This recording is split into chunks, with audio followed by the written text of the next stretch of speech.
Hillsong, Elevation,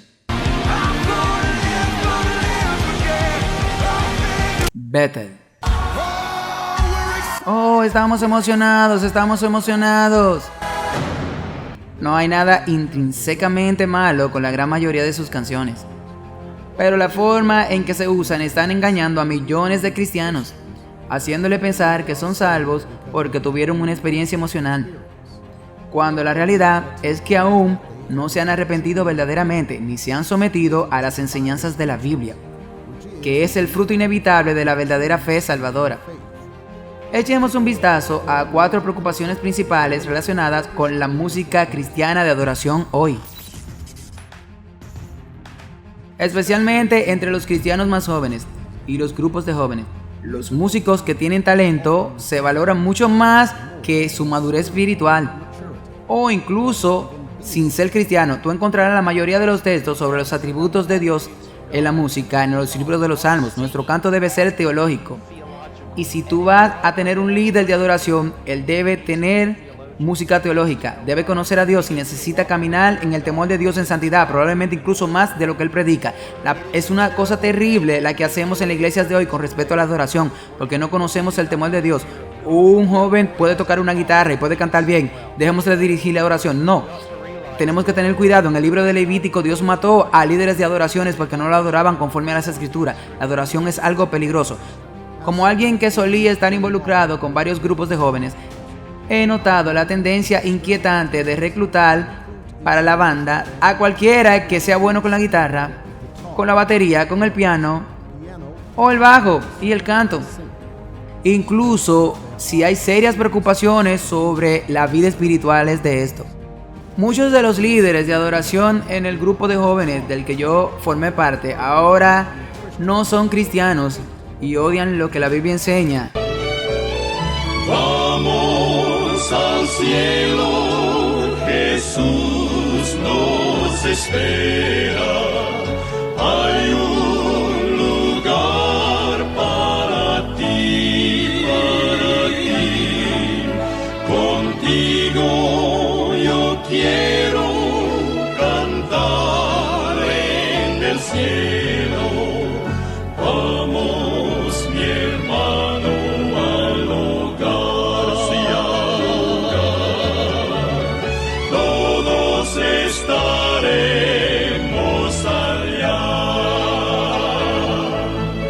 El propósito de la música de adoración cristiana debe ser glorificar a Dios, comunicar y enseñar sobre quién es Dios y expresar alabanza por lo que Dios ha hecho.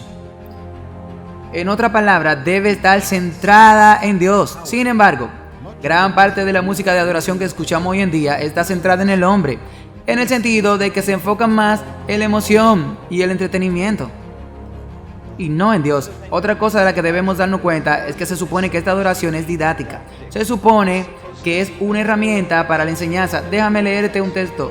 En Colosenses 3:16 dice: deja que la palabra de Cristo more en ti ricamente.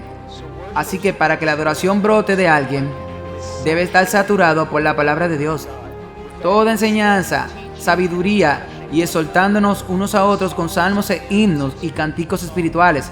Así que el propósito del canto en la iglesia tiene que ser, primero, bendecir a Dios, y segundo lugar, ser didáctico, que enseñe a los que están cantando, a animarlos, a amonestarlos, e incluso supongo que es una herramienta de testimonio para aquellos que están escuchando también. Este es un problema que tengo con gran parte de la música moderna, no con toda, pero con muchas. Ellos no siguen estos principios, es más sobre sentimientos.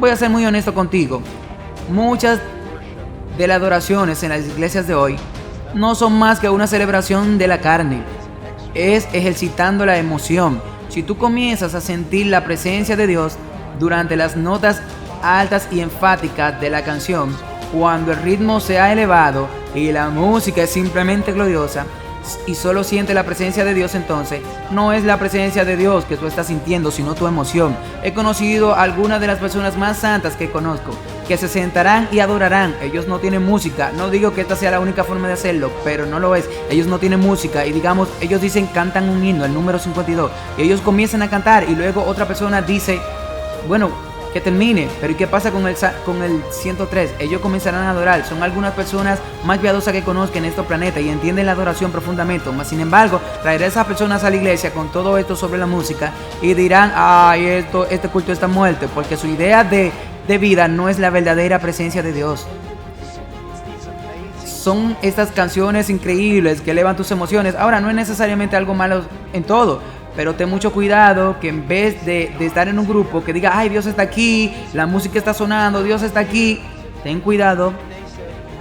Y yo le digo, ¿cómo tú lo sabes? Por la música que está viva. Ten cuidado, porque muchas veces está en pecado y siente esa emoción. Sentir algo no significa que tenga la presencia de Dios. Conocí a una persona que me dijo, mientras me estaba afeitando, tuve un encuentro con Dios. Y yo dije, ¡qué tremendo! ¿Cómo tuviste un encuentro con Dios? Cuando el mismo Isaías dijo, vi a Dios, ay de mí que soy muerto, yo siendo hombre de labio inmundo. Mis ojos han visto al Rey. Eso. Y ese es el Antiguo Testamento. Juan también experimentó esto. Todos experimentaron eso. No estoy diciendo que la presencia de Dios siempre sea así, pero cuando nunca es así, cuando tú nada más dices bendíceme, y cuando todo es disfrutar, baile, hay algo terriblemente mal. Hillsong, Bethel y los conciertos de elevación están llenos de música extremadamente fuerte que ahoga el sonido del canto corporativo para que nadie pueda escuchar ni siquiera lo que cantan.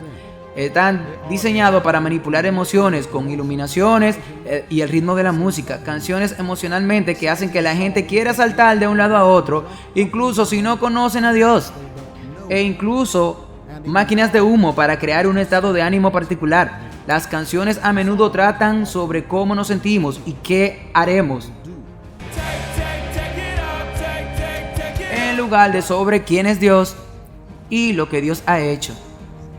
La experiencia de adoración moderna a menudo da como resultado que los cristianos juzguen su propia madurez espiritual y otra madurez espiritual por la forma en que se expresan mientras cantan, en lugar de por su conocimiento y obediencia a la verdad de la Biblia. Es decir, si el ritmo es cierto y la banda está buena, yo puedo cantar todo tipo de mentiras y sentir que me he encontrado con Dios, solo porque alguien se emociona con la música que está diseñada para emocionarlo. Eso no significa en absoluto que tú estás viviendo una vida que agrada a Dios, o incluso que en realidad eres cristiano. Debido a esto, millones de jóvenes cristianos que asisten a conciertos de adoración impulsados por las emociones han sido añadidos al pensar que Dios acepta su oración. Al mismo tiempo rechazan lo que la Biblia enseña sobre el pecado, sobre los mandamientos, la salvación a través de la fe en Cristo solamente, la sexualidad humana y más. Aun si las mayorías de estas canciones son aceptables teológicamente, hay grandes preocupaciones con las enseñanzas de las iglesias y de la gente que esta gente trae a la iglesia. Bethel es la más atroz de todas. Dios dio alguna vez eligió sanar. ¿No sabe que Jesús restringió tanto su función en la tierra que en realidad no pudo sanar a nadie? Y Stephen Forty de la iglesia de Elevation también lo ha hecho. Enseñó algunas cosas extremadamente preocupantes. Y el proceso del discipulado no es Dios transformándote en otra cosa, es Él revelándose quien ha sido todo este tiempo. Y Hillsong nunca disciplinó a Carl Lenz por enseñar cosas increíbles, pero te sientes como si supiera que tienes un imperativo moral para hablar públicamente sobre algunos de estos temas controversiales. No, porque somos como Jesús, y Jesús muy pocamente habló sobre moralidad. Y todas estas iglesias respaldan a estos profesores extremadamente problemáticos. Es tan divertido estar aquí con la más grande reunión familiar en el planeta. Para millones, la música de adoración es la puerta de entrada a estos ministerios problemáticos. Y así sabes que cuando cantas esas canciones, tu dinero va a apoyar a esas falsas iglesias que se oponen a Jesús. Rara vez hablan de pecado. Si tú escuchas a Bill Johnson, o Brian Houston, o Joel Osteen, a Kenny Copeland, o Joel, o cualquiera de estos, el pecado no es algo que cometes contra un Dios 3 veces santo. que incurre en su ira. De hecho, la iglesia Bethel te enseñará que el hombre es inherentemente bueno, Esa es una de sus enseñanzas básicas. Por lo que el pecado no es algo que tú cometes contra un Dios 3 veces santo que incurre en su ira. Más bien, el pecado es algo que te impide tener tu mejor vida. Ahora te impide experimentar la vida abundante. Es solo algo que te estorba, no es algo que alienta la ira de Dios. Así que este es el fruto de la música de adoración cristiana, en que innumerables supuestos cristianos saltan arriba y abajo para adorar y han sido atraídos a la iglesia donde el evangelio está oscurecido o inexistente. E innumerables otros también, tarde o temprano en la vida, abandonan la fe porque su supuesta fe era pura emoción y no tenían un fundamento teológico real en la palabra de Dios.